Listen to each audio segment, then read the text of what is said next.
Roanoke wolf dogs debate. Local owner defends breed amid regulation talks. What if the term you use to describe an animal is causing a legal and emotional storm in your community? That's exactly the situation unfolding in Roanoke, where a passionate debate over wolf dogs has ignited tensions between residents, local authorities, and a dedicated pet owner. But here's where it gets controversial. The word beasts used to describe a pack of wolf hybrids in a recent article has sparked outrage from Brittany Doss, a mother and animal lover who claims the label is not only unfair but damaging to her pet and reputation. Let's break down the controversy, the facts, and the questions no one seems to agree on. Brittany Doss, a Roanoke County resident, owns Chaos, a 41% wolf hybrid she describes as a cherished family member. She's joined by 5 children, the youngest just 9, and 5 other pets, including a Doberman Great Dane mix named Draven. When a local reporter referred to the neighborhood's wolf hybrids as beasts in a column, Doss took it personally. "The article is slanderous and hurts my dog," she insisted, arguing that fear of these animals stems from propaganda and uneducated opinions. But is beast the right term? Merriam-Webster defines beast as a 4-legged mammal, which technically applies to dogs and wolves alike. Still, the word carries a heavy emotional weight, and that's where the debate deepens. The conflict isn't just about semantics. For years, residents near the Deyerle neighborhood have raised concerns about these animals. Complaints date back to 2022, and possibly earlier, often involving escapes and aggressive behavior. One neighbor, Ron Sink, even moved to the area to avoid living near wolf hybrids. The most recent incident occurred on June 26th, when 3 of the animals chased and killed a full-grown deer in a suburban yard, leaving residents horrified. Animal Control issued 4 citations to the owner, Thomas Blanding, including charges for letting dogs run loose and failing to provide proper care. He's set to face court on August 5th. This week, the Greater Deyerle Neighborhood Association will host a meeting to address the issue.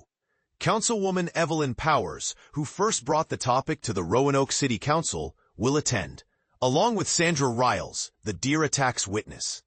Association President Adam Mastrangelo says the goal is to give everyone an update on the situation. But the bigger question remains, why aren't these animals already regulated? Virginia's history with wolf hybrids is murky. In 1992, the state classified them as exotic animals, requiring permits for ownership. But in 1995, they were reclassified as domestic dogs, a move opposed by the Virginia Department of Health, who called the earlier rule unenforceable. Today, localities like Roanoke can regulate them under state law, but confusion persists. For example, is a wolf dog the same as a wolf hybrid? Doss argues the distinction matters. A wolf hybrid has a pure wolf parent, while a wolf dog's lineage is less defined. Legal experts like Jan Keister warn that such blurred definitions could sink any new ordinances. "How do you legally define a dog versus a wolf?" she asked. "If a husky looks like a wolf, does that make it one?" And this is the part most people miss.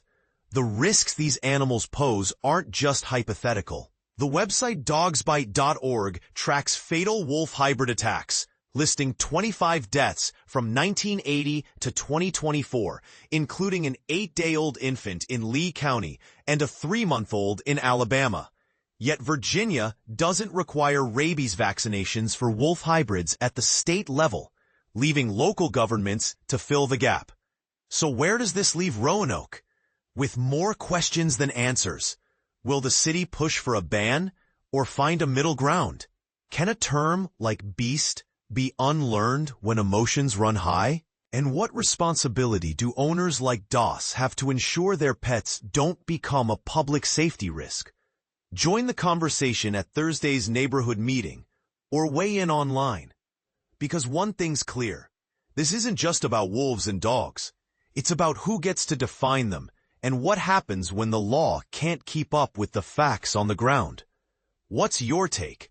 Should these animals be banned, or is there a better way to balance safety and compassion? Share your thoughts in the comments below.